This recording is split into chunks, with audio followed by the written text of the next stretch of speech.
Yes, I Piyush, think where we have. exactly is it streaming? Uh, Which location from on Facebook? On, Zoom to Facebook. I understand, but for Yeah, people to watch on Facebook, where yeah. should they go? On Sarthi's Facebook page. Okay, Yeah, the link is there in the post. We have shared that link. yeah, that's what Yeah. I was trying to. Because few people are asking me right now. Who's Yeah, yeah, it's there in the post. The last. Uh, I'm sending you again. Yeah. That's okay. That's okay. Okay. So we'll begin now. Okay. Good evening, everyone. We are very honored today to have Aparna Das from Arunima, Dehradun, Gopinath Ramakrishnan from Chennai, SCAN Inclusive Project, and Poonam Natarajan ma'am from Chennai. So Aparna ma'am has a residential center known as Arunima in Dehradun, and it is basically located in a general locality. It's not a separate residential center, which like generally the residential centers are away from the city and stuff like that. But it's in the residential area. She'll be talking more about that. And one Gopinath sir will be talking about his upcoming scan project. He'll be giving more details. And Poonam Natarajan ma'am was the chairperson of National Trust, and she is the founder of Vidyasagar.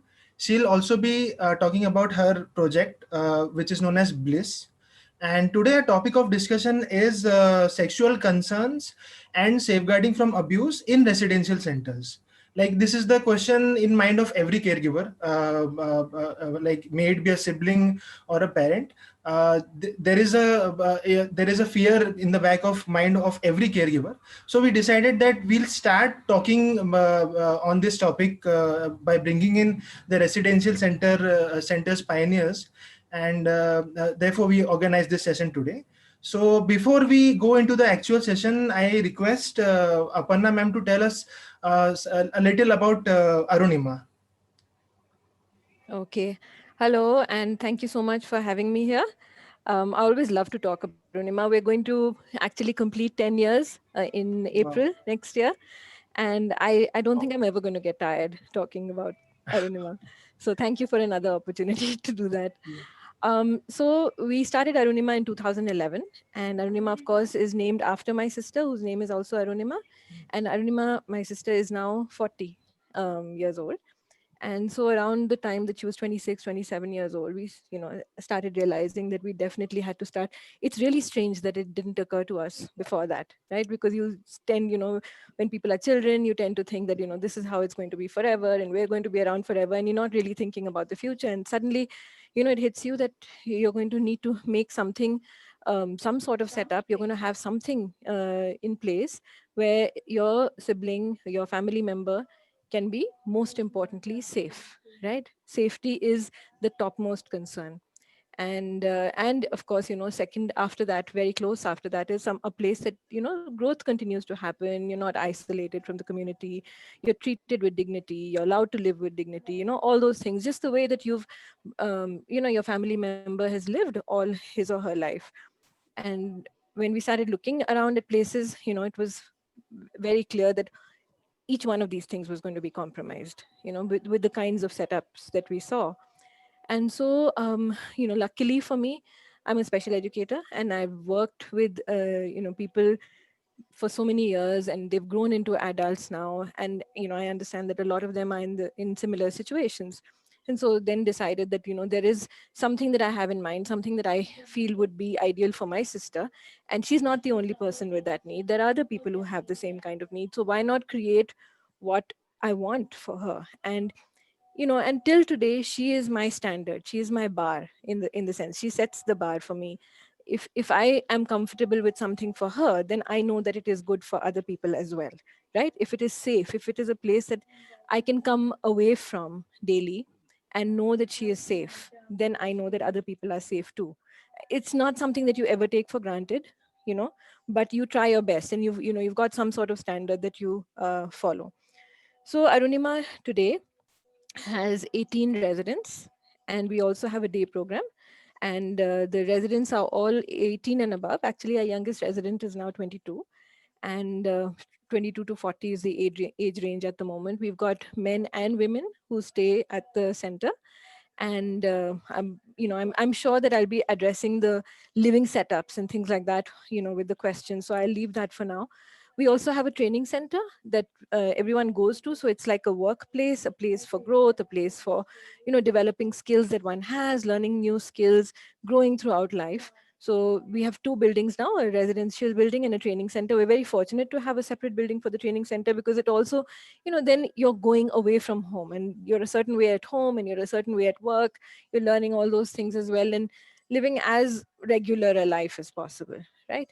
Also, of course, with COVID, things have changed a lot, but a lot of people wanted to come and see our setup. And, for people to be barging into your home all the time was also, when we didn't have two separate buildings, it was very uncomfortable, not a bit uncomfortable, very uncomfortable for us. Not that we had anything to hide, but this was their home, And so now, we can have people coming to the training center and seeing what we do and meeting our friends there, just like, they would meet them in their workplace or that kind of thing. So yeah, I mean, that's what I'm going to tell you about Arunima now, and hopefully more questions will come up later. Thank you. Yes. Thank you so much, ma'am. Thank you so much.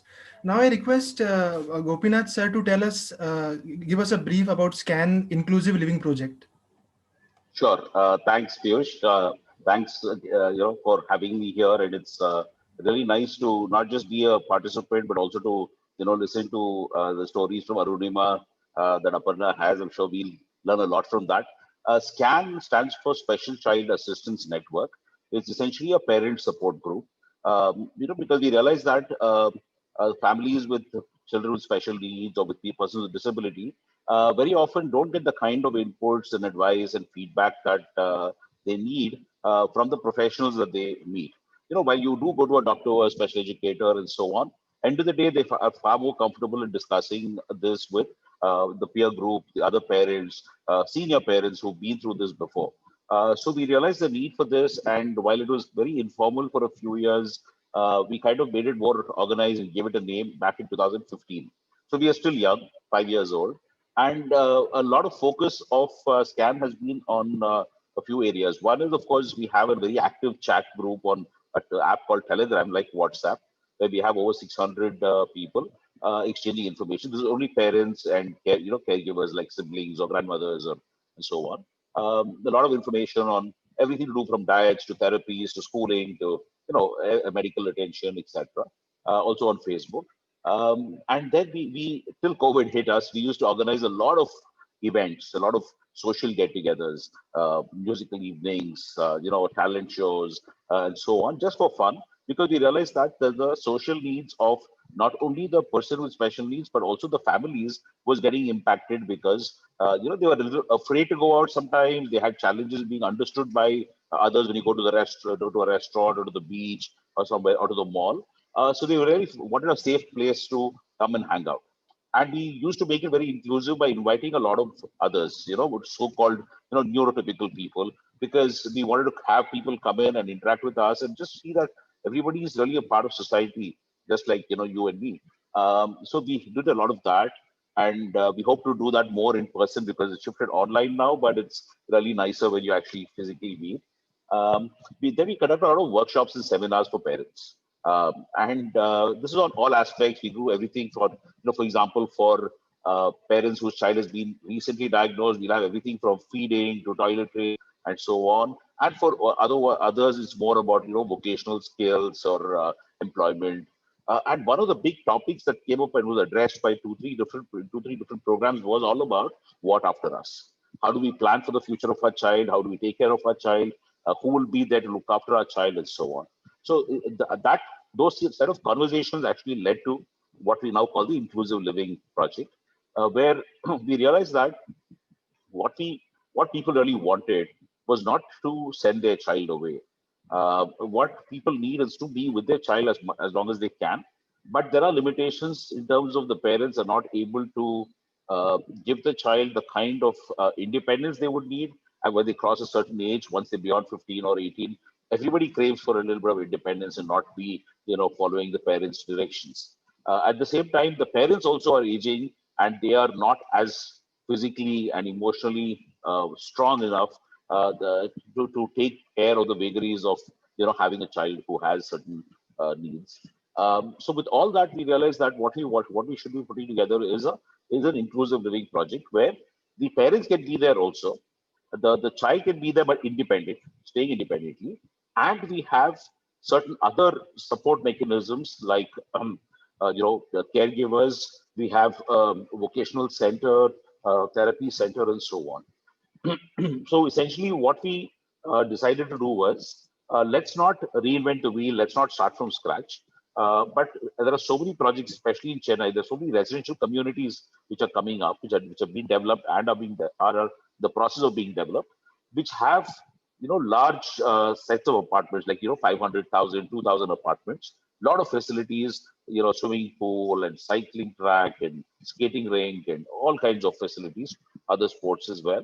um, we realized that if we took about, let's say 100 apartments out of 2,000 and encouraged our parents to buy those apartments, kept aside about 20 apartments to use as small group homes, where we would have 3 or 4 adults, for the most part, with disability, staying there with caregivers, and certain other things like, for example, a common kitchen and dining, so that they could, use that if they didn't feel like cooking, or some of them are not able to make their own food, so they would use the common kitchen facilities, and also a vocational center for them to be engaged, arrange for employment within the community. Like any large residential setup has a lot of jobs there, right? For example, there'd be a few stores, like a grocery store.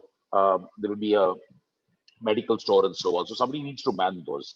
Plus the facilities like the clubhouse and the gym and everything needs people to actually manage them, to make sure that people are registering or signing in before they use the facilities, to make sure that the things are running, supervised, maybe even the cleaners and so on. So there's a lot of opportunity for jobs within a safe space. At the same time, it's visible to the public eye and they can mingle with the rest of the community. So that's the concept that we put together. So that everybody can stay together. The idea is also that rather than being very far away from the city, when you have it close to the city or in the suburbs, the parents who have younger children also, who are not yet really ready to retire and move away 200 kilometers from the city, they can also be part of this, and they can continue to be there, and the children can be in the group homes or be at home. They can shift back and forth between the parents' house and their independent space. So it's kind of a win-win situation for the entire family. Also, in cases where the parents have another child who needs to go to a regular school or college, that's also possible when you're part of this city. So that's how this idea has come up. We've been working on it, in sense, thanks to COVID and the shutdown, we had a lot of time to focus on conceptualizing this. So we've done that, and we are in the process of identifying the space. In fact, just today I returned from visiting 2 different sites, because all the builders are very keen to have us. One is that it's a large sale, 100 apartments. The other is I think they have a sense of social purpose, which either was already there or we kind of tapped it when we went and met them and said that this is a good cause. And they said, great, we'll support you. We'll do whatever is required. We'll make sure you have the space that you need for the common facilities, etc. So that's the stage we are in. We are at the point where, probably in a month or 2, we should be finalize the location. And then it may take a year or so before the places are ready and we can start moving in. So in that sense, we're very much a work in progress. But we definitely hope to, be alive and running up and running in probably 12 to 24 months. So that's it about SCAN into inclusive living. Thank you so much, And sir. in that, I should say, so I'll just add this one line before you go on. In that, we realized that we need to have experts for different aspects of running the project. While parents are the driving force behind it, we said that it's not enough just to be a parent who's warm and caring and supportive of the entire effort. We need to have specialists who are good at this. So that's where Vidyasagar, who's been a partner of ours for various kinds of programs, said that this was something that they would be very interested in doing in terms of running the group homes, providing caregivers, managing the caregivers, and so on. So it kind of became a beautiful integration between what they're aspiring to do, which I guess Poonam will talk about, and what we need for our project. And similarly, we'll be tying up with other experts for things like running our vocational center, running our employment program, even making sure that we have a professional caterer for our kitchen and for the common dining area and so on. Idea is get the best people to work with you, and then the whole thing becomes really good. Thank you, sir. Thank you so much for the brief. Now I invite Poonam ma'am to talk about the Bliss program. Yeah, hi, I yeah, hi, think, Piyush. Yeah, yeah. yeah, good to listen to both Aparna and Gopi.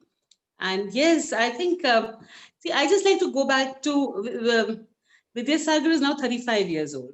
I started it in 1985. And we've got a range of programs starting, following the lifespan, so to say, starting from high-risk baby clinics, early intervention, parent training. And now we kind of also in our rural projects and slum projects, we're quite, we are cross disability. Then I went to National Trust, and National Trust Act was passed to answer this question: what happens to my child when I'm no more? And we tried to create so many residential. Basically there was a Samarth project and the Gharonda, the group home Gharonda project, which we tried to conceptualize for parents associations to set up some kind of support systems. But there was always something. I know that actually Arunima and one or two other places were the only places which were like in the community. It is always kind of becoming more institutionalized. So after I finished with National Trust, I wanted to come back to my home ground and kind of test some of the ideas I had been thinking about, which I was not really able to put in place at the National Trust because of whatever, the bureaucracy. And you got to set up you can't just keep trying things. You got to just set up one scheme and things like that. Now here, what we're looking at, I actually did a kind of a needs assessment with our alumni. And we have a large alumni, more than 1,000 people, but about 110 of our parents I spoke to, and to find out what exactly they would need. And that's how we conceptualize this program called Bliss, Begin to Live Interdependently with Support Systems. This program has 9 pillars of support in the community. And developing each one of these, we feel that a lot of families will be feeling good that they will have enough support, that their child will get the support even after they are no more. So in Bliss, one of the, I'm not going to talk in detail about Bliss because that will take too much time, but I want to just say, especially, just putting it together with the needs of SCAN, because SCAN is I love their project because it is really inclusive living. So we created a team. It's called TARA, Team for Accessibility and Reasonable Accommodations. TARA's job is to look at accessibility across all disabilities in personal spaces, in homes, people's homes, in workplaces, in your vocational training units and things like that. Then we have the main need that came up from the needs assessment was, of course, the caregivers, the support workers, the personal attendant. Now, there's a whole, actually, adults with disabilities need several different professionals, which actually are not available in our country. I mean, RCI has not even worked on them.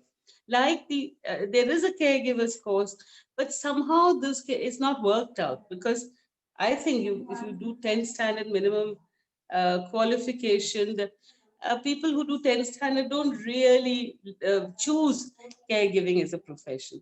So at National Trust, I had tried with another project called Sayogi, but RCI did not agree with it because I said we will just take school dropouts, 5th standard pass people, 4th standard who are literate, so that we can, some of them are really good people. They love to do people work. And that's the people you have to choose. Anyway, at the moment, we are working on several professions, caregivers being the most important. We're also looking at independent travel trainers because we want to help people to learn how to travel, at least in their neighborhood. We know our public transport is terrible. Everybody won't be able to travel independently. But if we kind of do a resource mapping of the neighborhood where they live and where all can they go, which they have a cousin living nearby, can they walk to that person's house or go on their wheelchair to that person's house, or they've got a family friend or a shop, or go pick up something from the takeaway, whatever. That's one of the professionals. The job coach. I think a lot of youngsters are losing their jobs, not able to retain because we're not able to give that support of one-to-one for a period of time till they settle down. So, job coach, the caregiver, the personal attendant, the support worker. These are three different categories with different skill sets, is what we are looking at, because we're looking at supporting for daily living skills, supporting at work, supporting for leisure, live, work, play, all three areas of support. And then we're looking at group home managers, because uh, you see, the group homes, we need somebody from outside to support the caregivers and the people, especially maintenance of the place. Or this question that you're going to raise today, about how to create a safe space, or little conflict resolutions, all those little, a whole host of things. So you want to train group home managers. So these, I'm not describing all pillars. So workforce is another pillar. The one pillar I want to talk about, because it's going to come up later, is what we call, it's called trust enabled decisions with support systems. But basically, it has its roots in the UN conventions, talk about the supported decision making and creating the first circle of friends for people with disabilities. And I'm so happy because talking to Sarthi, which is a group of siblings, and I think it's very important to get the siblings and other people in the community who are the same age as the people with, as the person with disability, to get this first circle of friends. So, and peer supporters is one of our pillars which we want to really develop. So these are some of the things that we'll be doing in Bliss. At the moment, we've set up Tara for access at personal spaces. We have started the caregivers course. We have started the independent travel trainers training some of our students. We are looking at setting up the group home managers course, hopefully by next year. So this will be kind of a large project, like a resource center for living independently in the community. And this resource center will support projects like SCAN, where they want caregivers, or they want group home managers, or how do we make a policy, a very clear policy on sexual abuse. So those are the kind of things we will be doing. Thank you. Yeah, very quickly. Yeah. Thanks, Piyush. Yeah, thank you so much, ma'am. Actually, it will be helpful for many groups who are planning to set up a residential center, because we'll be definitely needing many residential facilities in near future. So this is a very nice project. And I'll be telling a little bit about Sarthi. So Sarthi is a sibling support network. And so talking in the flavor of today's future planning, so the thing is, siblings in a way get neglected from the limelight of caregiving space. And the thing is, as we grow up, we have to think about our disabled brother and or sister, and we also have to manage our own life together with aging parents. So in the light of future planning, so we started this Sarthi group. And we have conducted many talks and workshops. We have connected siblings, and our aim is to tell them that they are not alone, and whatever they are feeling, that is valid, and they should not be afraid or ashamed of any thing like that. So this is what we have been doing.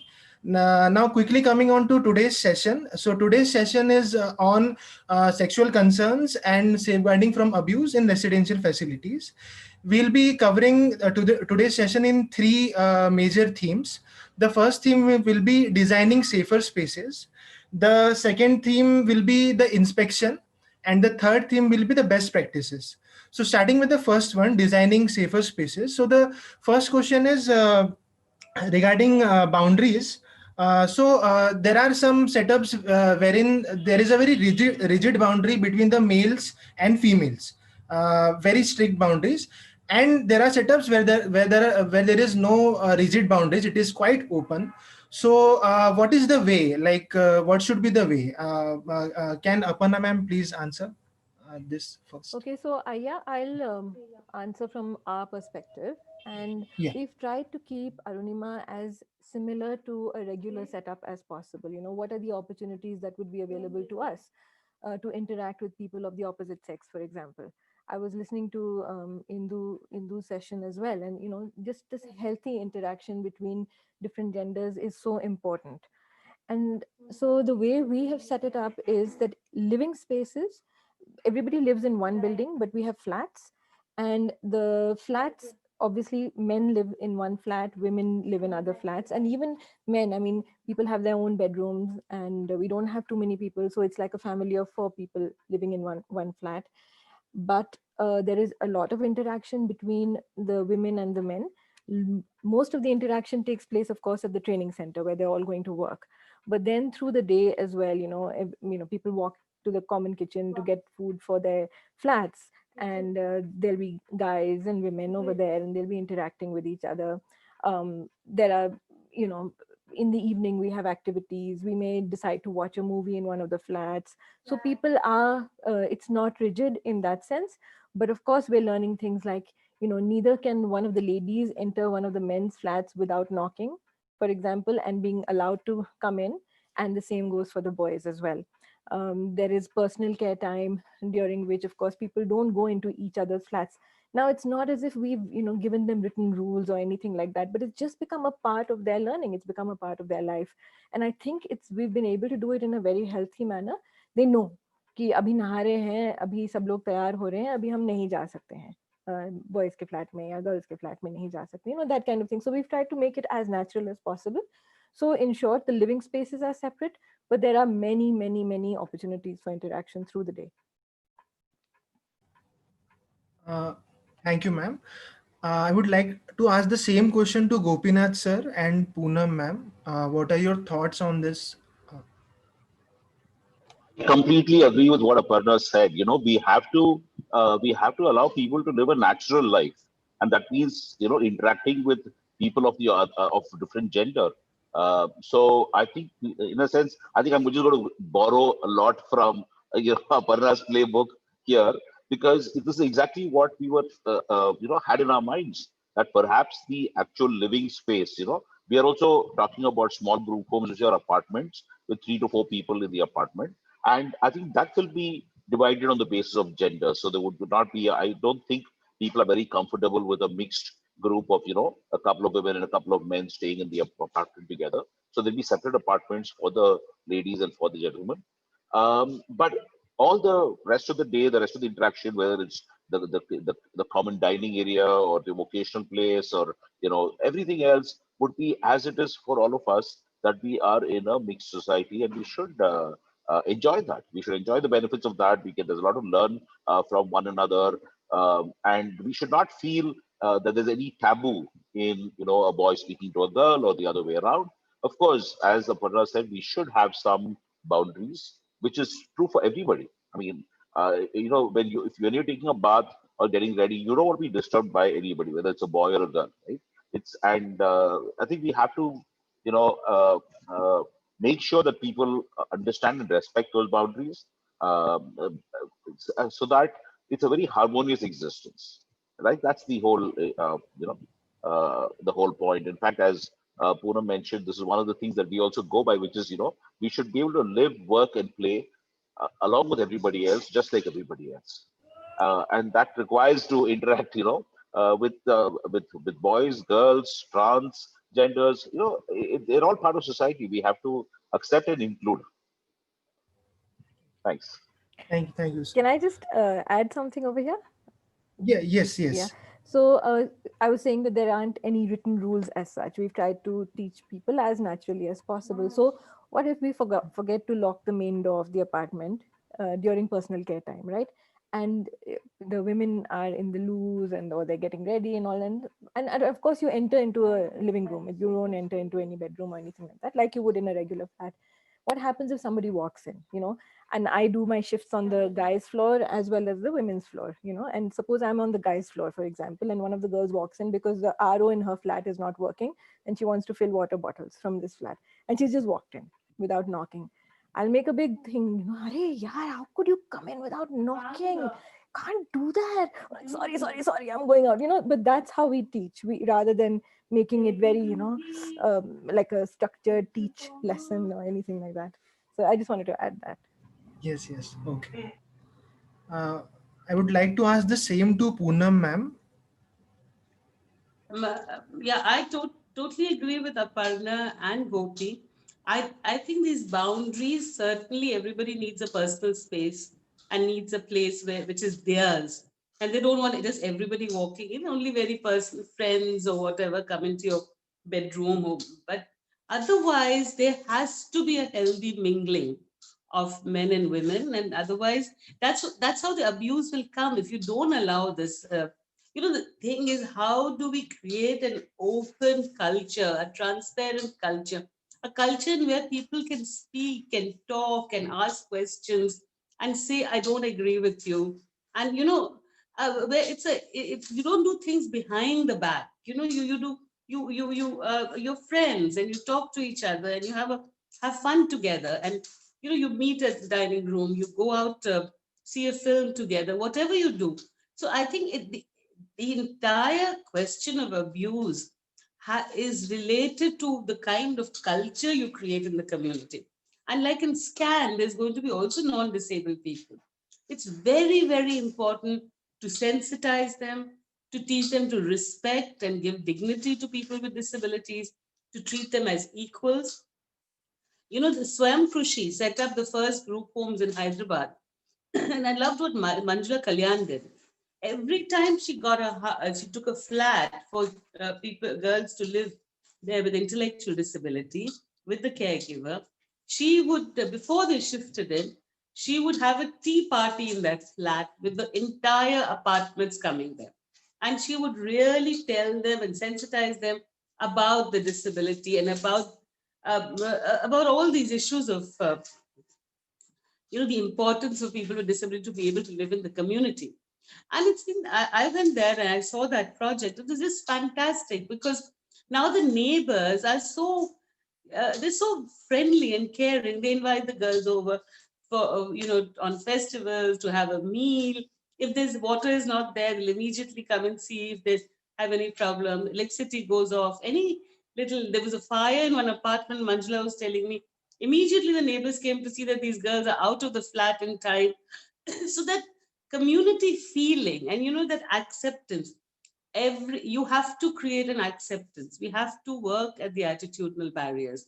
And I think boundaries you create and you say boys can't even talk to girls and all that is not going to work. And that's when you will need all the problems. I agree, as far as possible. Of course, you need perhaps have a committee and things like that if there is an issue to resolve that problem. But most things are done like Aparna is saying, on the go. You live it. You live life together, and you ensure that abuse doesn't happen. It's not about you cannot put a little compartment that okay abuse and deal with it like a mathematics sum. It's about a culture, is what I want to say. Thank you. Thank you, ma'am. Now I'll be moving to second section. Priyanka, please ask. Thank you, Piyush. So I really, I think it's been a knowledgeable session so far for all our siblings out there who have probably not even thought about residential facilities. Just like Aparna ma'am said, we don't really think till our siblings probably touch 28, 30. So, moving on to the next concern which our siblings had is that once parents and caregivers visit the residential facilities and they, are comfortable with the architecture per se, the next question or thought in their mind is that, there's always a trust issue. Like, okay, I'm going to leave my child in this residential center and I'm finally going to give the responsibility of caregiving to an external caregiver. So how, are there possibilities that the external caregiver or their staff members could probably cause harm to my child, or could engage in any sexual abuse incidents, etc. So I first want to understand from a policy perspective from Poonam ma'am that how do you look at this? And then I would want to know Aparna ma'am's perspective and Gopi sir's perspective as how they're actually going about when it comes to implementation. You want me to start, Priyanka? Yeah. From a policy perspective, I would like to have some insights. Okay. See, the whole question of trust, Priyanka, is about empowerment. You know, if we believe that our children who have autism or intellectual disability or any other disability are just people who can't take care of themselves at all. But it's a two-way street, and you have to train our young people with disabilities on how to take care of themselves. And we have been doing that. And it's you know, when to inform if somebody is troubling you, when to ensure that somebody doesn't touch you in a wrong place, when to say no, when to be able to say no, you know. And see, trust is a very, very important. I don't think it's nice to live in this world if you can't trust anybody. I mean, people do let you down, but still, the world is beautiful and worth living in, because as human beings, we need to have that trust, you know. But there, in a residential facility, there are two things that one is how constantly, I mean, not constantly, means not every day, but at regular intervals, you've got to get back to the young people, to the people with disabilities, to ensure that, you know, keep revising some of these little rules that you may set up, like you can't walk into somebody's room, or you can't have, you're having a bath, nobody should come into your room. Things like that need to be done. But, and if somebody troubles you, whom to go to. So that's what I was talking about as a policy. See, you'll have to have a clear policy, but you have to also hope that you never need to use it. That you will have a good enough, there will never be a need to have the committee on sexual abuse to sit down to find a solution, because your culture and your young, the stakeholders will have enough power to ensure that when it happens, to see how they can solve their little problems. So the other thing which I think is very important is what I call peer supporters. Now, you as siblings are the peer supporters, and this friend circle. You see, the problem, the only problem about disability is people do not make friends so easily. The kind of support circles you and I would have, a person with disability may not have, right? So how do I create that support circle which will help the person to be able to go to another person? See, if somebody is troubling me, if somebody is harassing me, if somebody is trying to get close to me and I don't want them, I don't like them, who do I go to first? I go to a friend and say, hey, what do I do? This guy's after my life, you know. So you don't go, you be just to a committee. You need your friends' support systems. That support system is what is lacking in the lives of people with disabilities. And while for us it happens naturally, that we just naturally, because we go to school and college and blah blah, we make the support system. People with disabilities, we have to help them to make friends, because even if they go to inclusive school, somehow they don't make enough long lasting relationships, you see. And also the whole thing about having a romance, so finding that one person in your life will be your life partner, is supposed to be just not done, which I think is not fair, because if a person does find this life partner, it should be encouraged. I mean, it's a total no-no. In Vidyasagar, we have many of course, there are people with cerebral palsy, and many of them are married, they have families, they have children now. So the point is, even people with, some people may not have the ability to raise a family, so to say, you know, but they may need a one-on-one relationship, which may not be a physical relationship, or maybe, I don't know, but it could be an emotional kind of an anchor where I can keep going back to. It could be a brother, sister, friend, neighbor, some child I've grown up with. These anchors are very important in life. Right. So of course, that's the culture I'm talking about. But yes, of course, we'll have to have a little bit of a policy. We'll have to think this through. We'll have to think of a committee of young people, not old people, the age group of the children, of the young people with disabilities, because this committee will have to also deal with non-disabled people being having the same oppression. Yeah, Understand. the community should have a committee, but I hope they never have to work. Yeah. Right. So as first, Policy will be decided yeah, on the thinking and the culture of that community. right, right. I get it. Aparna ma'am, what is your take on this? Like, how have you then addressed the culture part of it, and how have you also managed the policy on, sexual abuse? I think one of the things that Poonamji said was that you can't treat abuse in isolation. You have to create a culture where things like this will not happen, right? And so it has to be through regular conversations, regular learning, even amongst the staff, like a lot of training that takes place. Firstly, and so we not only do we have a policy against abuse, we also have a policy against sexual harassment of women, for example. So not when we put together, when we shared the policy with the staff, all the staff were like, oh gosh, we would never do that at Arunima. So I said, no, it's not really, I don't think anyone will do that to women, but one, understanding what can be considered harassment, and if it's something that we're aware of, we're going to be very aware of for our friends as well. It's not just going to be for each other, right? So just talking about these things is very important. We do have a policy, and initially when we started 10 years ago, we had very little in writing as such, because one kind of hoped, or one believed that everybody was good, and no one was ever going to know, would anybody harm them, would anybody abuse them. No, we these thoughts didn't occur to us. But I'm really sorry to say that the world is not so good, and you end up looking over your shoulder a lot. You don't want to do that, but you end up looking. That's the reality. So we've had, so we've done, so when I just talk about the basics initially, little things like, if someone is not doing something, and a staff, so a lot of our staff are not special educators, right?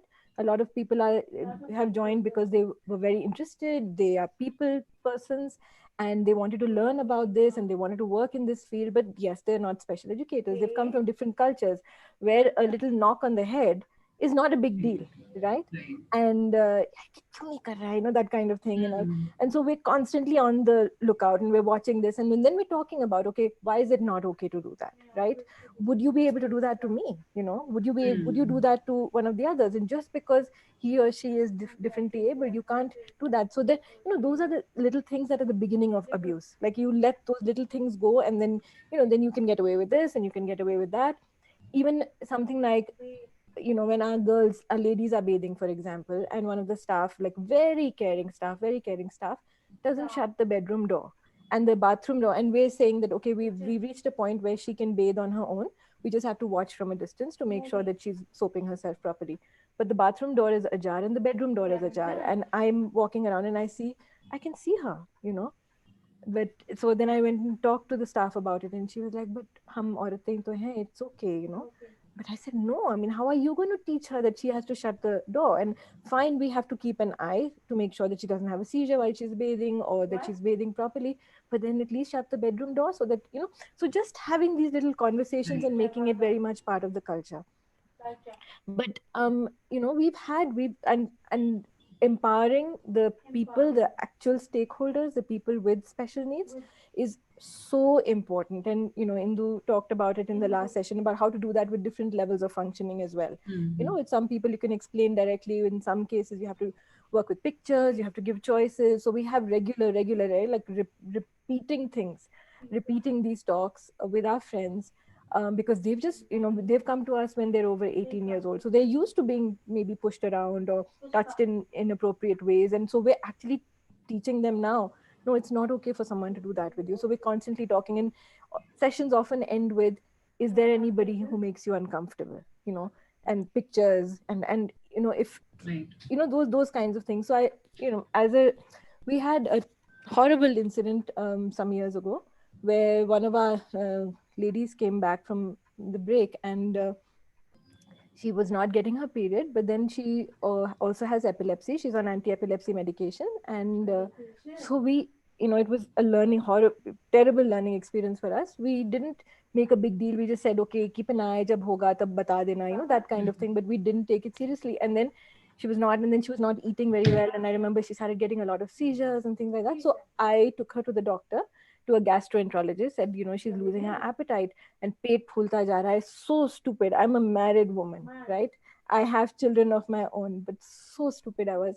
Took her to the doctor because I had no idea. And the doctor also said, "Ha, pet bahut tight hai, and let's give her a stool softener." And then as I was leaving the room, the doctor's consultation room with her, he said, "Ek ultrasound bhi kara lena whenever you get a chance, just to make sure that there's no like blockage in the intestines or anything like that." And the next day, I took her for the ultrasound. Well, one of my staff took her for the ultrasound, and she was 5 months pregnant.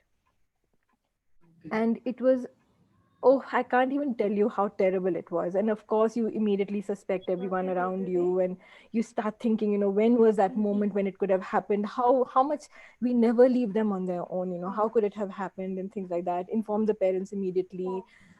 Parents came down to Dehradun immediately, and then we said, okay, according to our policy now, so we've got, which is why I think it's really important to have a policy. According to our policy, these are certain steps that we have to follow.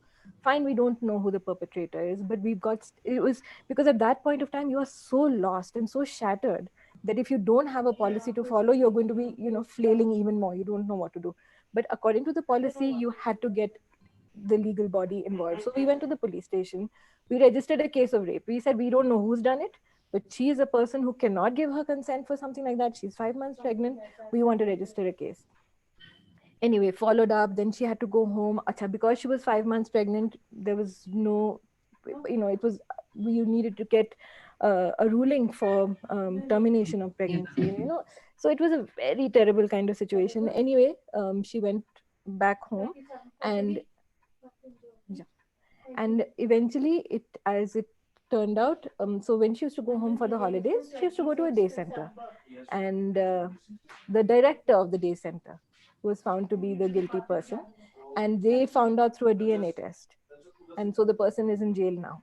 But that shook us so badly, because so you talk about people, you have to trust people, but this was the director of the day center, and so it's very, very frightening. This kind of thing is very frightening. So anyway, after this happened, and then she's back with us and everything now, we started talking even more vigorously to our friends about it, and we told them this is what can happen, that is what can happen, did role plays, showed them what inappropriate touching is and things like that, how you should respond.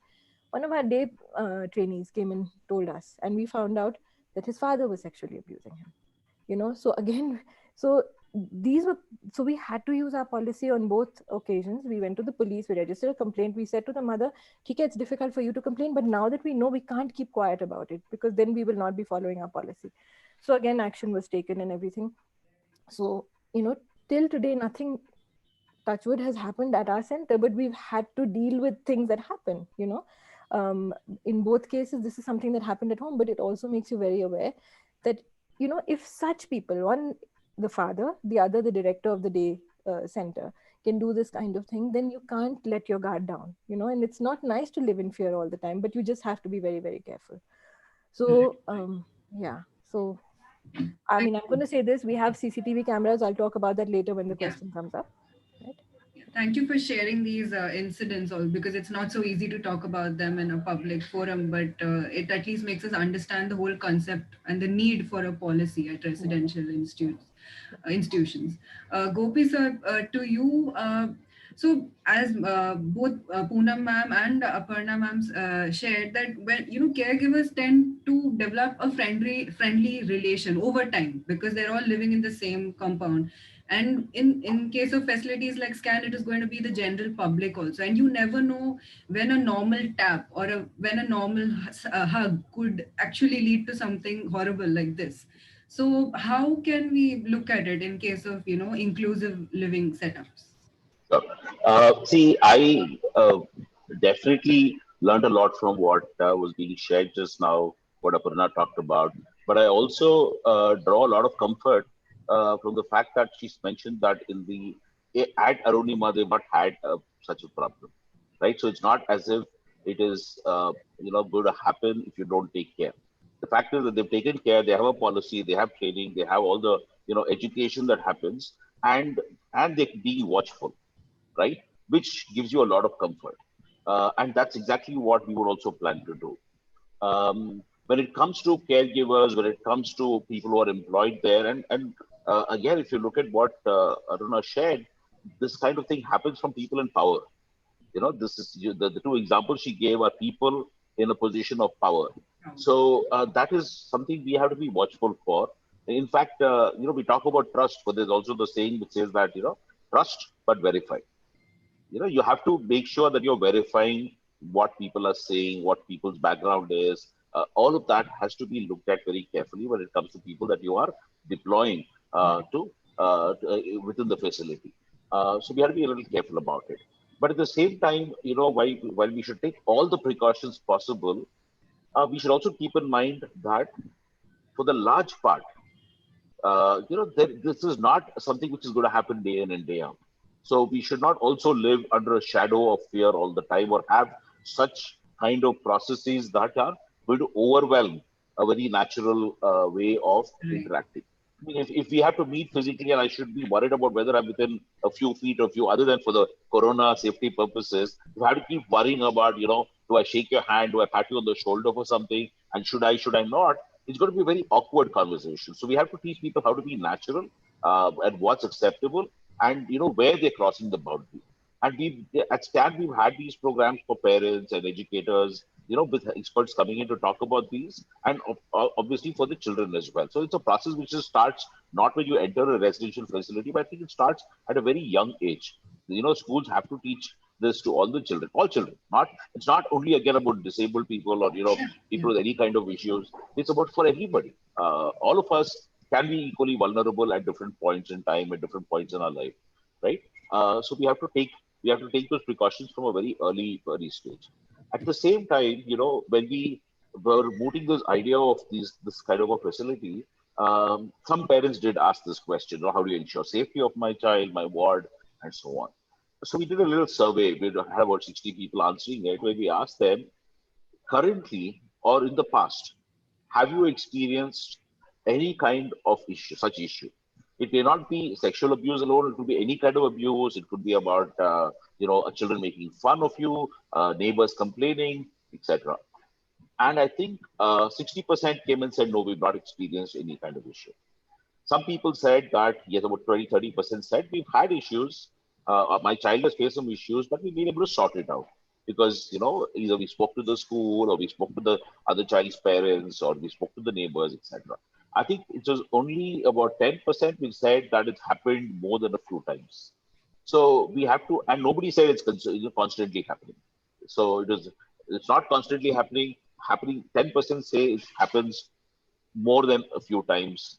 And pretty much everybody else says that it's never happened or it's been handled based on one incident, which I think is very good, which means that society is also conscious of these things, right? When people have raised the issue, especially in our case, because as an inclusive community, the question always is that what will the other people say, right? This other people is a big concern for people with disability or their families.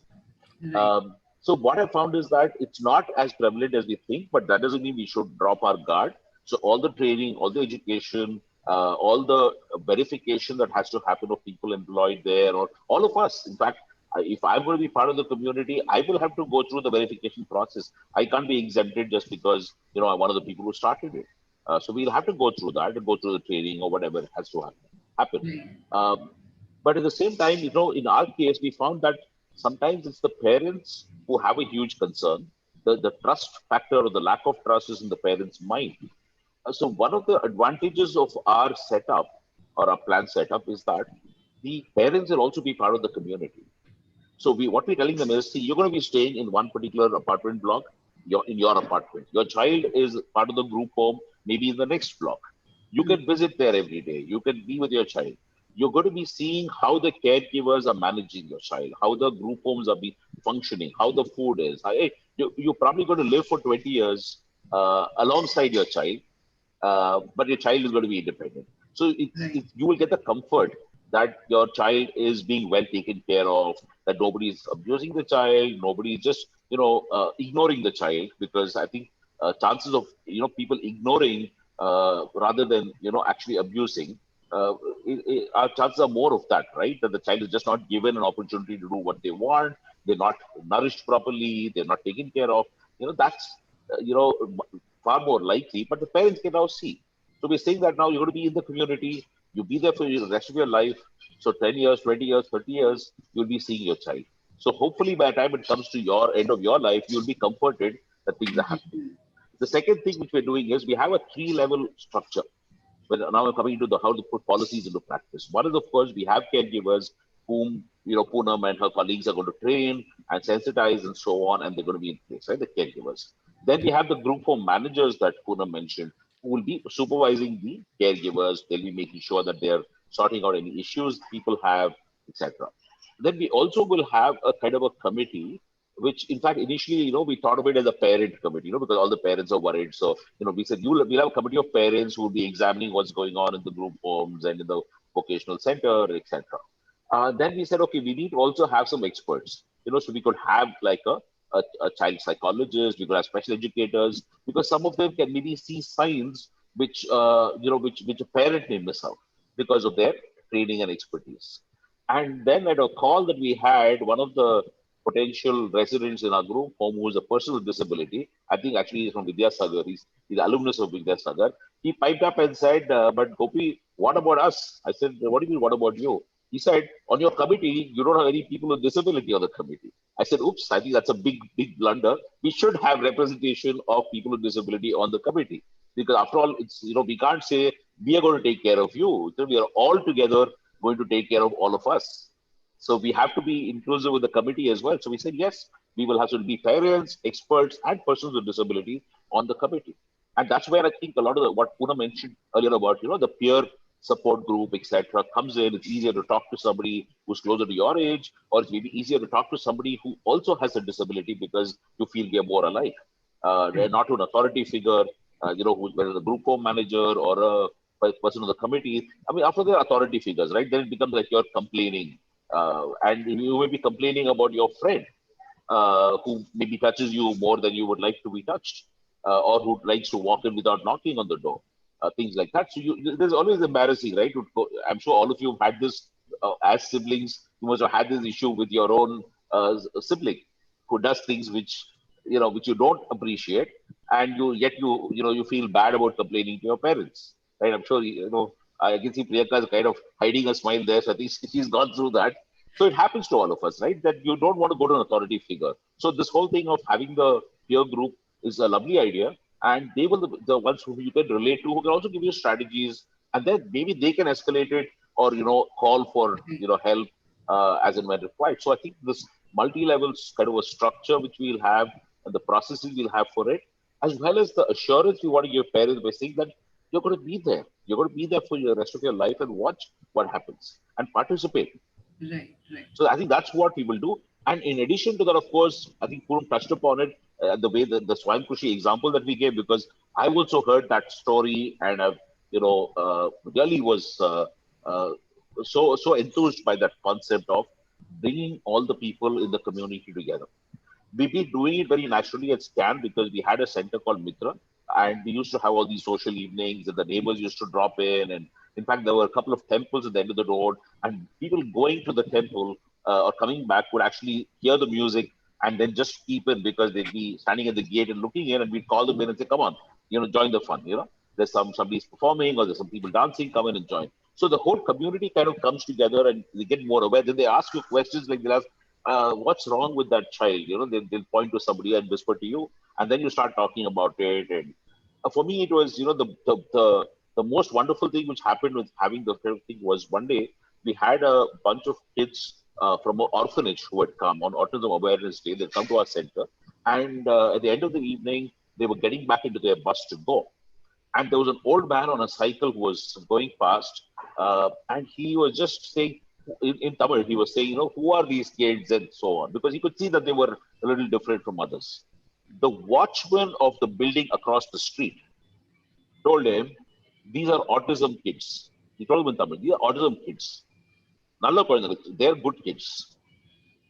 I said, I literally fell at his feet. I said, you have now transcended, everything that I wanted to do in terms of sensitizing the community. Not that I ever called you or invited you to come for one of the things, but you've been across the street watching us week after week.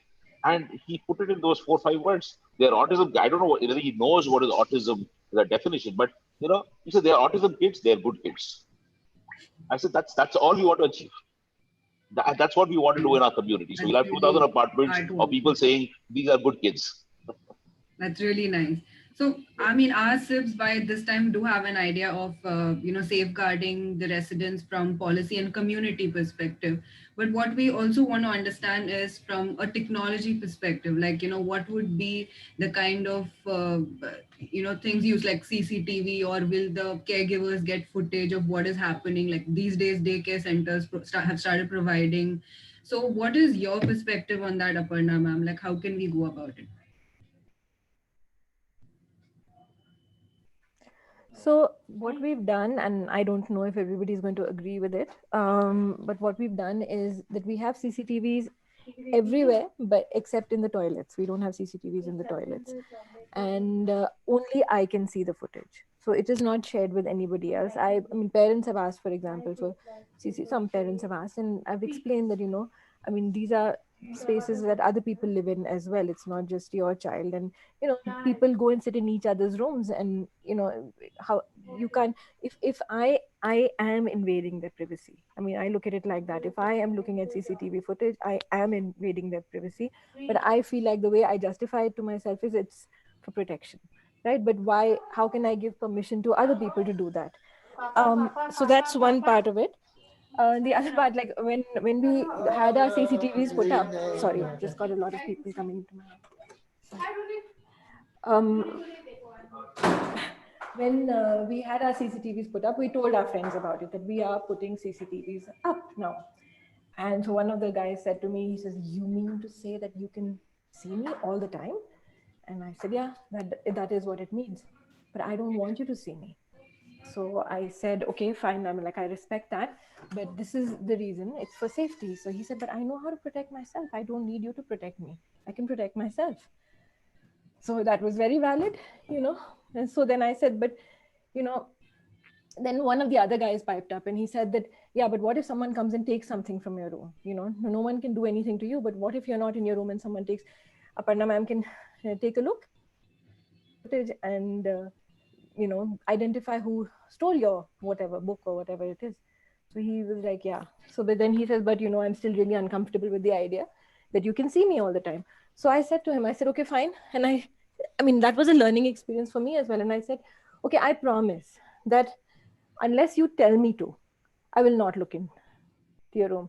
But for example, if you're uncomfortable about something and you say, Aparna, I'd like you to take a look at what happened in my room at so and so time. That's the only, but it's there, the trust comes in again. But nobody else has access to CCTV. I don't know a better way to do this. Right. And there have been so many learning experiences. So, I mean, like I'm talking about, see, the abuse, the sexual abuse, when we have our policy against abuse, it doesn't talk only about sexual abuse. It talks about neglect as well. It talks about physical abuse. It talks about emotional abuse, right? Because these things can be precursors to sexual abuse.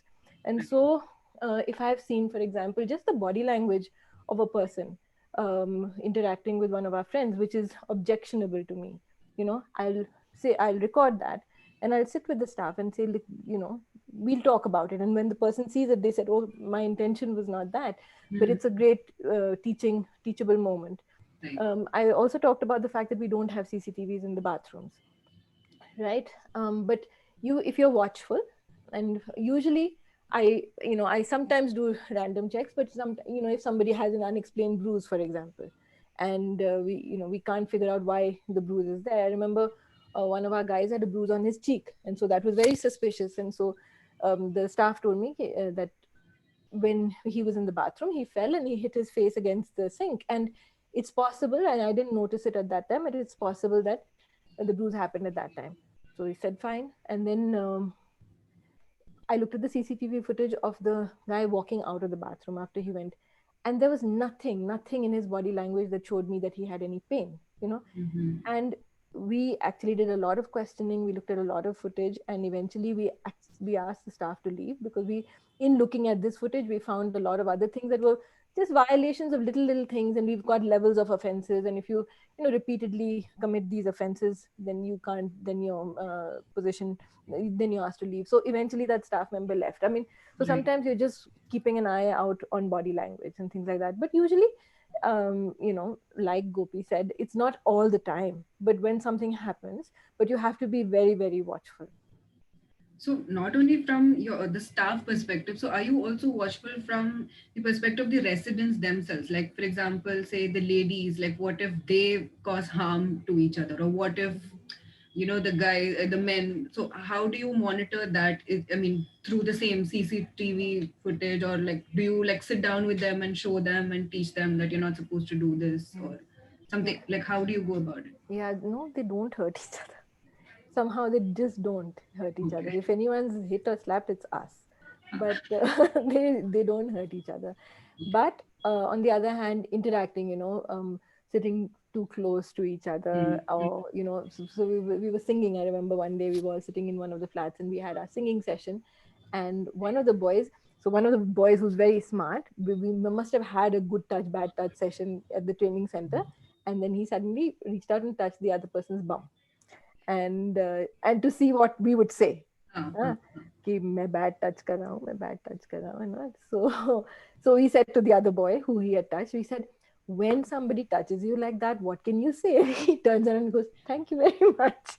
So we said, no, you don't say thank you very much at that point of time. But so just keeping an eye during activities as well. I do as long as I can. I'm nearly 50 now, and eventually I will not be able to do these shifts, but I do shifts at the center. I stay at the center. I spend nights at the center twice a week, because there are little things I can pick up as a sibling, as a mother, that a lot of my young staff are not going to be able to pick up. And then I'm constantly sharing these things with the younger staff as well. And then they learn, and I've had staff who've been with me for 10 years now. So they've learned a lot of the things that I've learned. But I think you have to be so involved and so watchful all the time to be able to. Yeah. Gopi, so while Arunima is like an established center, and she spoke about how they have already implemented the technology aspect of it. So how do we go about it with SCAN? Like, what has been your thought process? I think first of all, we're going to, like I said earlier, we're going to borrow a lot from what happened at Arunima and other places also, which have a lot of good practices.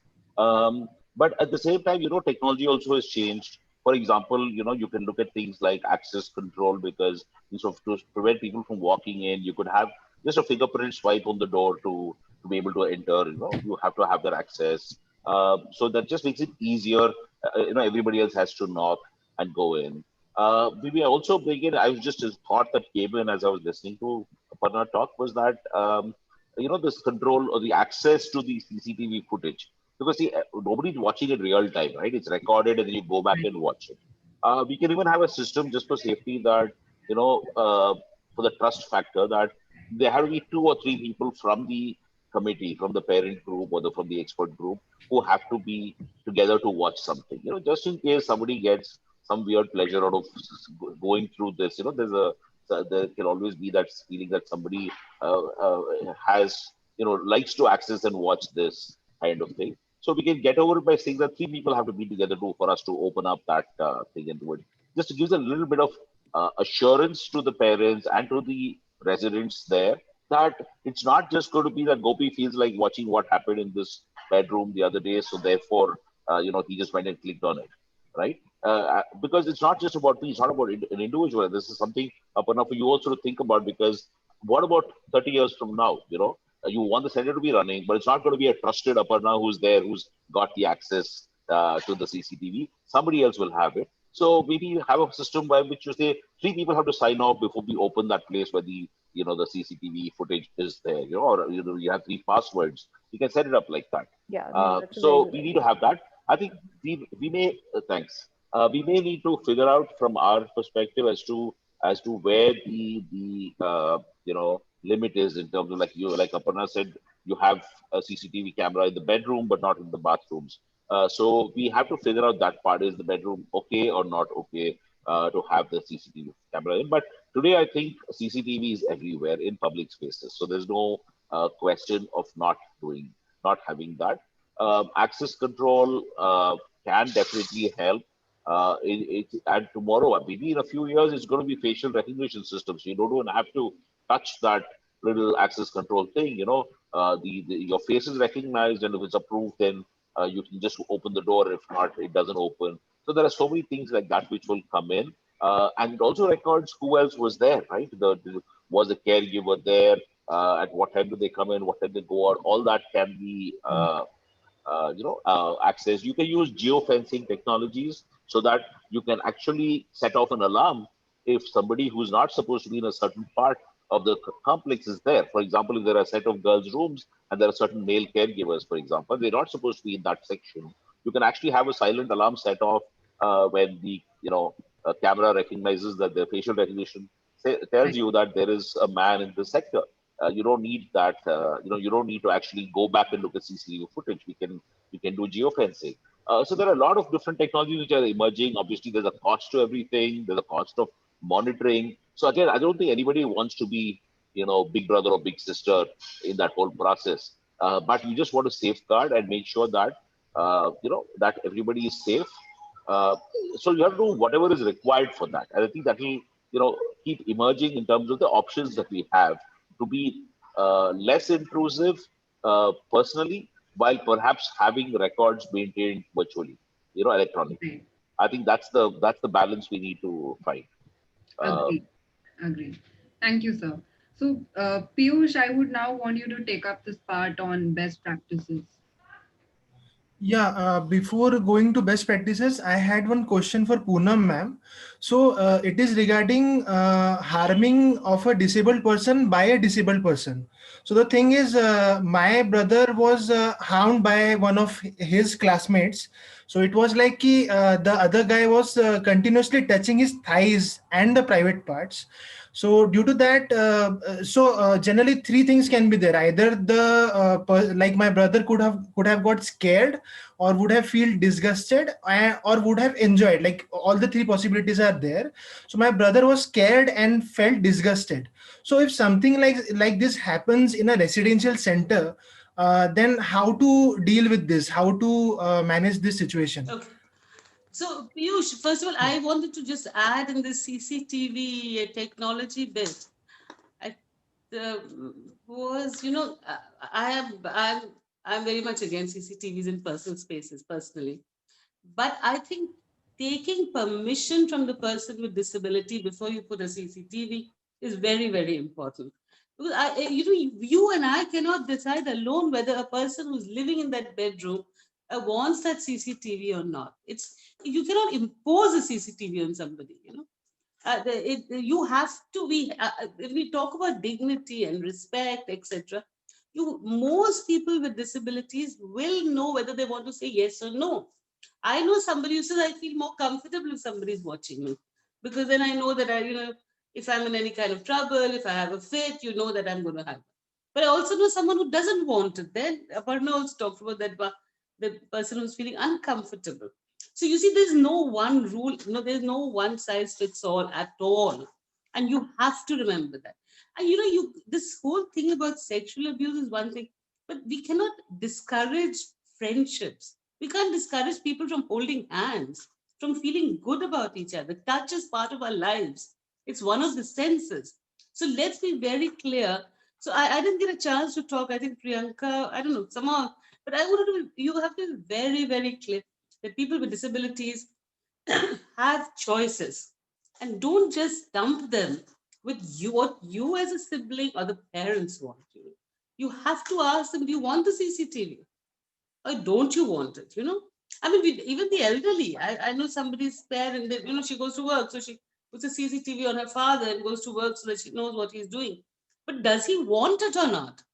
Just because it makes her feel safe, good that there's nothing happening, you have to first ask the person.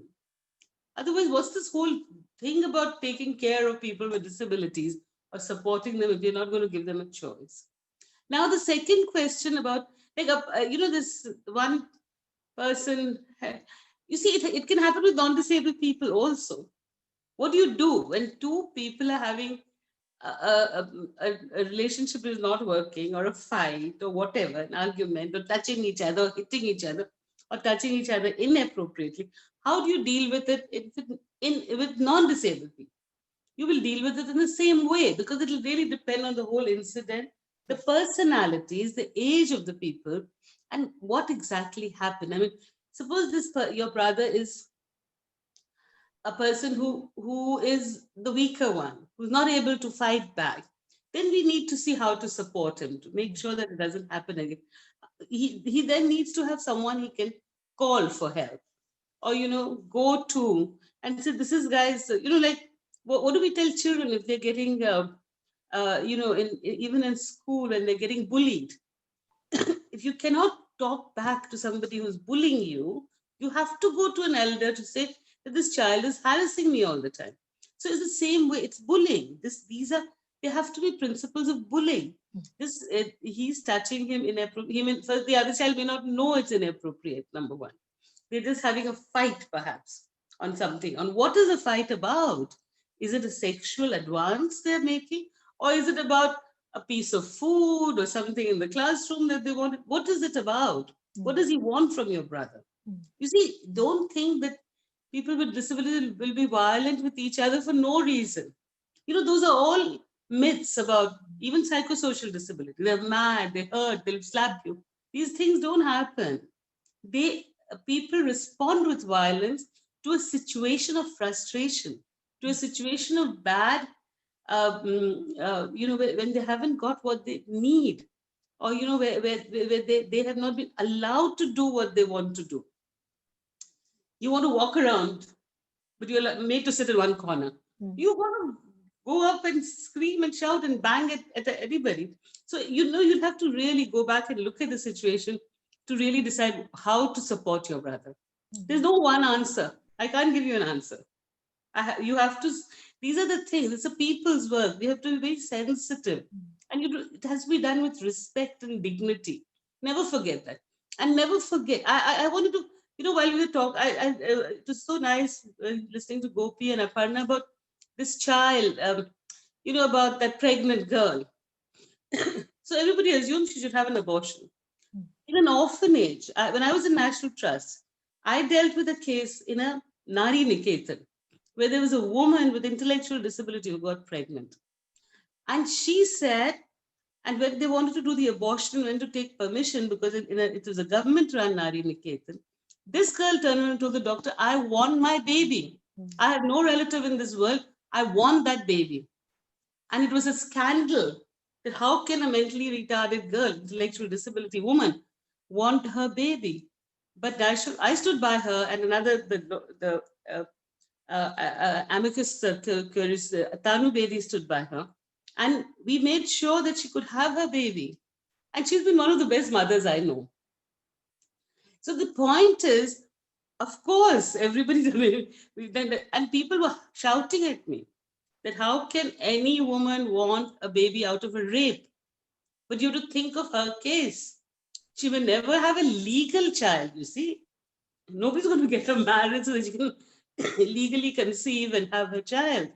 So you see, each situation has to be looked at in totality from the point of view of the disabled person, not from our lens, We have a great life. We have everything going for us.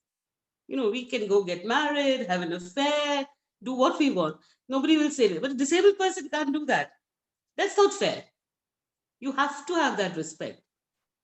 Yeah, that's what I wanted to say. So I don't know the answer, but you'll have to There are think. no answers. Person. Yeah. But I would not go for CCTVs if I can help it. But of course, they're all in public spaces. You need. We had this thing about our corridor in Vidyasagar, where people live. That's a public corridor. Should we have the CCTV or not? So the discussion, of course, not in the rooms. So they can have it where the services are running. But can we have it in the corridor where people might be walking in their nighties and things like that? And so it's a discussion to decide yes or no. I think it's the group of people living there who should decide. Thank you. Don't ever forget that the person with disability has the choice also. You can't decide. And yeah, that is very true with Arunima and Scan and Bliss. The central point is that we are giving them power to choose, which is not Yes. present in the other centers. So that is a very good thing. Moving on, thank you, ma'am. Moving on to next section. Next section is regarding the best practices to be followed for maintaining greater safety. So my first question is to Poonam, ma'am. So I wanted to ask: is there any central code of conduct, or is there any rules separately developed for residential centers on safety? Just like in Arunima, Aparna ma'am has over the years developed a particular code of conduct. But I wanted to ask, is there any central code of conduct from National Trust or some government agency that all the residential centers have to follow, something like that? You know, the thing is, I think POSCO, the POSCO Act says you have to have it talks about children, not adults, child protection policy.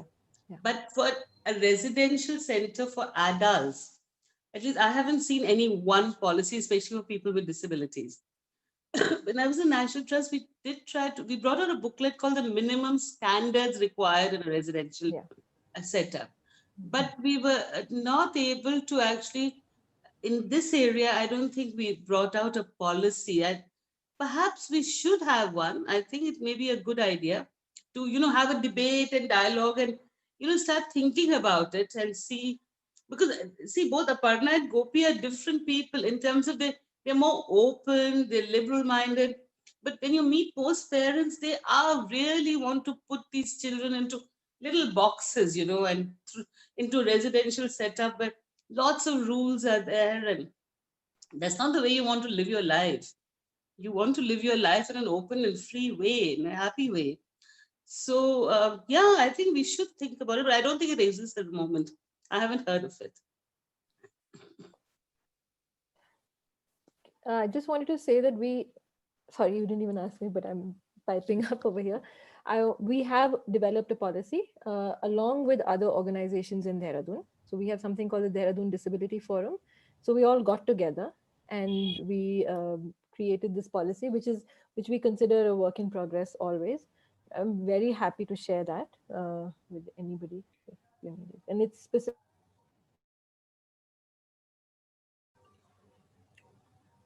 I think there is some video lag.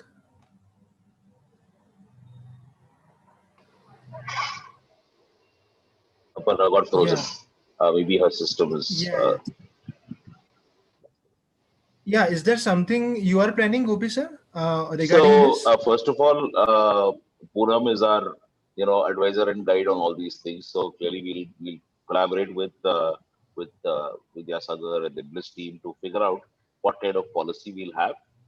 Which we will have, of course. We will have a policy document, and it will have to be something that stands the test of time, because we are not looking at just for the next few years or our lifetimes. So there has to be something which is documented and becomes part of the culture of the organization.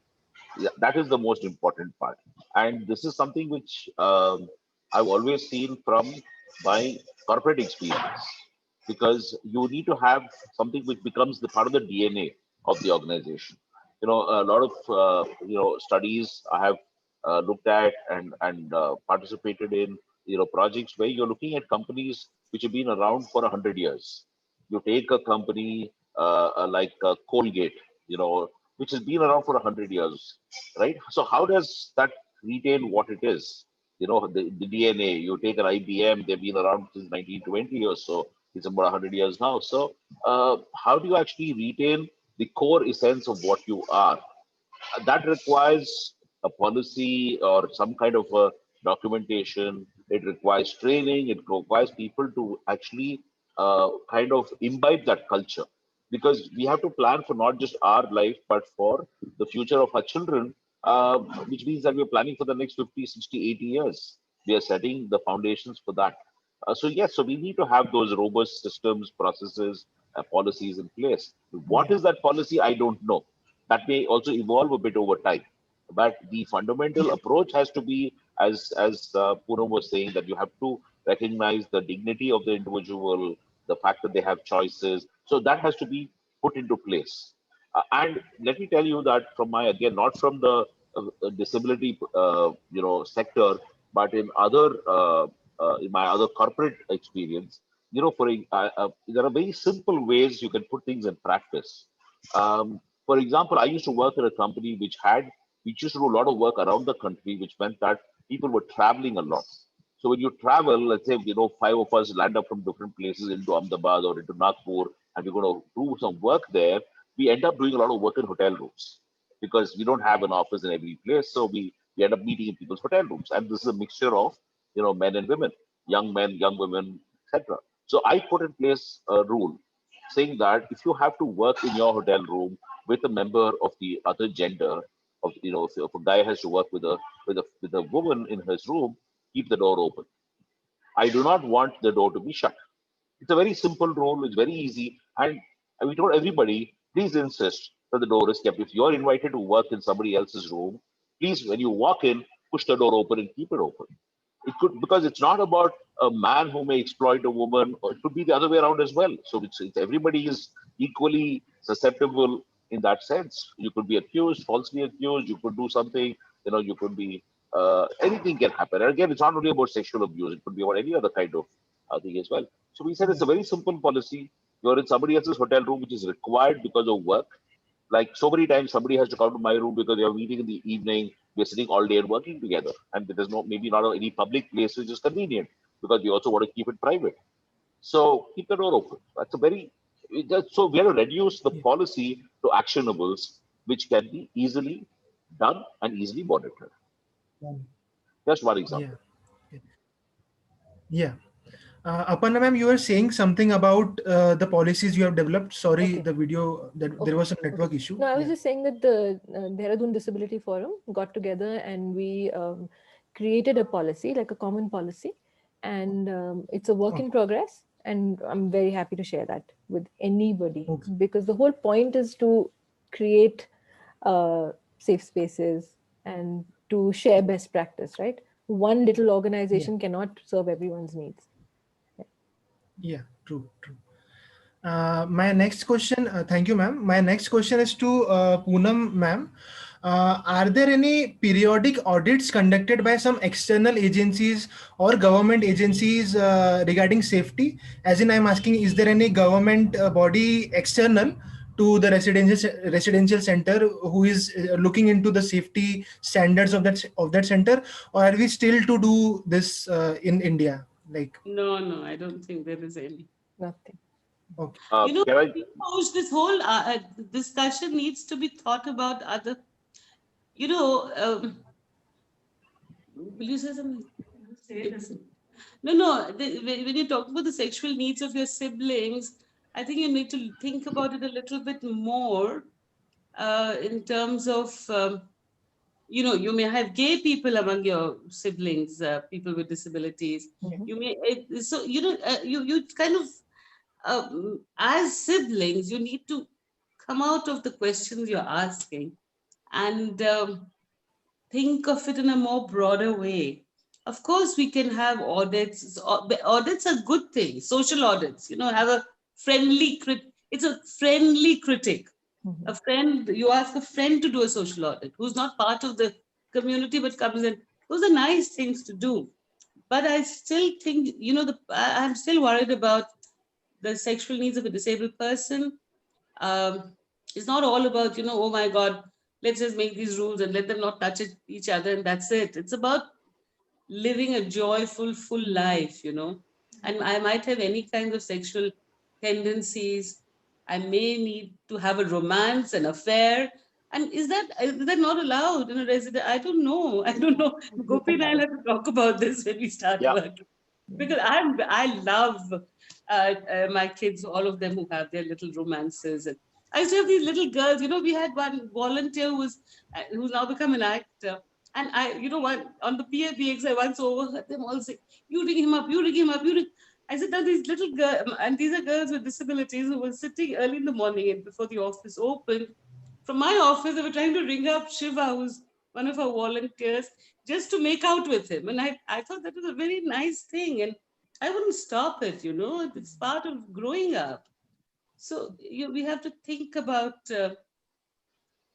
all these things a little more in a broader way, like we think for everybody else, other children, that's very important.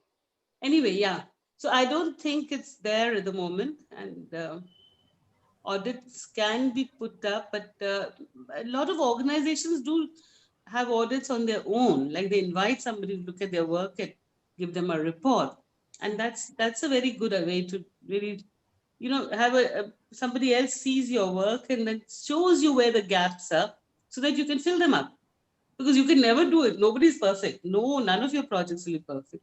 When I started my first CBR project, I invited Shobha from Bangalore. She came to the CBR work and gave me a report of what I was doing right and what she felt could be done better. So these are good things. Yeah. Yeah, I think audits are usually good when you're auditing the process and you're auditing, how things are done, because you can't audit an incident. That way you will investigate it and so on, but that's not the intent. So you should have audits of the process, in how you're functioning. And as Poonam says, that can be voluntary. If you want to be improving, then it's good to have somebody come in and critique you a bit. It could even just be, as she said, a friendly audit, in the sense that, for example, we could ask Aparna to come and audit our project, what our facility, once it's up and running, see that you've got some experience. Just come and take a look and tell us, where we're likely to go wrong or what are we missing out, etc. So it's like that. So it can be a peer group audit as well. I'm somehow not for big brother of government and regulation and so on. You see, according to the Rights of Persons with Disabilities Act, state governments are supposed to notify the regulations for monitoring of any kind of center which houses persons with disabilities, right? So whether it's a therapy center or whether it's a residential setup, each state government is supposed to notify rules. All the organizations are supposed to be, first evaluated and then given a certificate. But how can you expect a state government to worry about so much about this when there are so many centers in different places? They could be day centers, they could be residential, and how do they, come to monitor and audit? It's very difficult to expect that. Yes, it's good, it's there, but it should be more about our own interest in making sure we are doing the right things and we're doing them the right way. And therefore we should be more interested in getting ourselves, if not formally audited, at least somebody comes in to review. Yeah. Okay. My next question is to Aparna ma'am. So we wanted to know whether you are periodically conducting medical examinations of the residents, about that. Yeah. Yeah, I mean, again, we do it as per need. There are certain things like dental checkups and things like, that we'd get done, but even we don't get periodic. But there are some people who are on medication. So for example, my sister who's on a lot of anti-epilepsy medication, we have to do her ammonia tests every 3 months, and we have to check, she has thyroid issues as well. So those kinds of things. So as per need. And also we don't call doctors into the center. With COVID, of course, we've had, we've called doctors in because we just don't want to expose people to infection. But otherwise, we just go to regular hospitals as per need. When we had this whole incident about the pregnancy, because we were so petrified, and especially when we found out that it had happened during a holiday, we were actually considering, should people have checkups before coming back, so that those really frightening thoughts and things like that. But you can't live in fear all the time, and we just said we have to be more alert. I mean, our biggest mistake in that situation was that she was not having her period, and we didn't investigate. We just kind of took it for granted that it was her medication that was causing that. So we have to improve our own alertness and learn from our mistakes. But actually, the reason I asked this question was because in our previous session, one of the siblings came from California. Her sister was sexually abused, and actually, it was not known. It was only after that one lady doctor who suggested that we should go for the checkup of STD, sexually transmitted disease, and then they found, she has gonorrhea, and somebody did that in the day center. Who they didn't find who did that. So it comes from that, actually. Therefore I asked that, is there, what should be done, something like that I was asking. I mean, even a checkup, like a checkup of your private parts, for Yeah, example. private You're parts. going to Yeah. be, yeah, but that's pretty invasive too, isn't it? I mean, if you can justify. So if my sister, who has certain hormonal imbalances, if she's got to have an ultrasound, even an abdominal ultrasound, I will explain so much to her before she has to lift her kurta up for the doctor to do the ultrasound. You know, how can you make it something that they're just used to? कहा नहीं हमको करना पड़ेगा, हमको लेटना पड़ेगा, हमारे को पैंट उतारनी पड़ेगी. You know, we can't do that kind of thing. Yes. So it may make our job easier, you know, just to do regular checkups, but then that, you know, shouldn't, a sense of complacency shouldn't come in. Another thing that happened was when this girl was pregnant, the doctor said that, you know, eventually when she does have a termination of her pregnancy, just hysterectomy bhi kar do. And it's like, no, you can't do that, because the only way we found out that something was happening was because she got pregnant. You know, if you've taken away that as well. So, you know, there are lots of these things that dehumanize a person. So I think just regular medical checkups without there being a need comes into that category. Yeah. So to wrap up, I'll like to call Priyanka.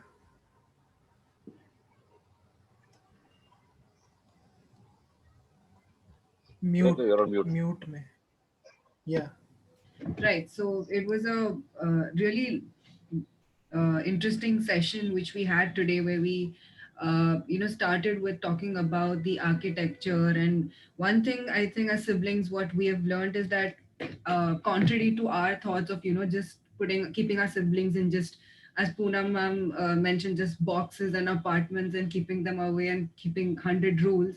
Contrary to that, what we've learned is probably open culture would act as a catalyst to kind of reduce incidents of sexual abuse. And it is also important to sensitize the community about the disabilities and difficulties of living with a person with disability. And I also really liked Gopi sir's idea about the different layers when it comes to safeguarding. Like first, you can start with caregiver training, then building trust and peer support in the center itself, and then moving on to policy, setting up a committee, and then also involving the experts. I think that's a very comprehensive way of looking at that entire aspect.